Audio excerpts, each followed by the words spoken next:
Well, America has experienced a rapid, in fact, a massive inflation in genders. At one point, biologists were allowed to determine what biology was, and there were two, male and female. Now there's agender, bigender, two-spirit, hydra. We could go on forever, literally forever, because the core orthodoxy is that there are infinite genders. But not everyone agrees. Some people believe in science. At their peril, it turns out. Lake Engel is one of them. He's a student at Indiana University of Pennsylvania.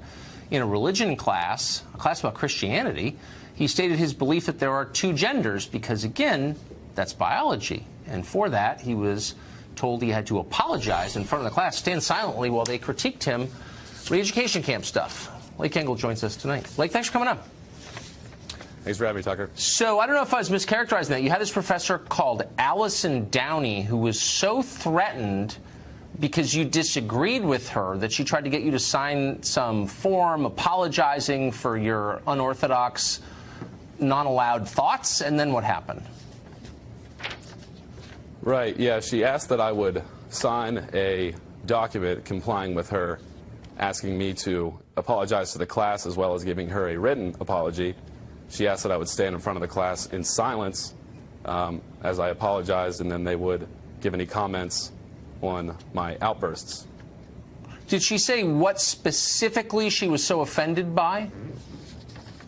She didn't like the fact that I disagreed with the subject being pushed in class being more than one gender, male privilege, systemic sexism, and mansplaining. Is mansplaining a measurable thing? I mean, is it a like species of social science studying mansplaining? What is mansplaining anyway? Do you know? Did you learn? I'm not sure. I think it's any time a man speaks, really. Huh. And so no, it isn't measurable. What did you, right, I mean, it's a species of dumbness, really. So, but what did you, it's propaganda, what did you say about gender that made her so mad, specifically? Well, I first referenced entities like The Economist who have debunked the myth of the 77 cents on the dollar wage gap. And I also stated that biologists don't agree that there are more than two genders. They don't believe that there are 72 genders or more across the board. Most of them disagree, and she really didn't appreciate that.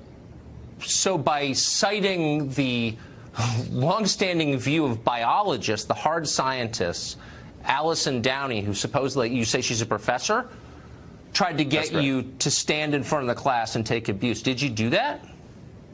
No, I didn't. I was supposed to, but she really didn't give me a chance. I was given 10 days to comply, but the day after she asked this of me, she decided to push it on through to the university's provost office to then hold a hearing, which would decide whether or not it could be allowed in class, period.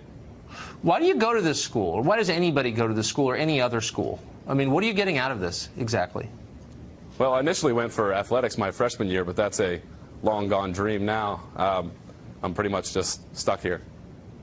Man, I wish I could hire you. I would encourage you and anyone else who has any experience like this to drop out and join the workforce. It's not worth it. This is a joke. It's a bubble, and we're all going to realize that in 10 years. Like, you're a brave man for coming on. I appreciate it. Thank you. Thanks, Tucker.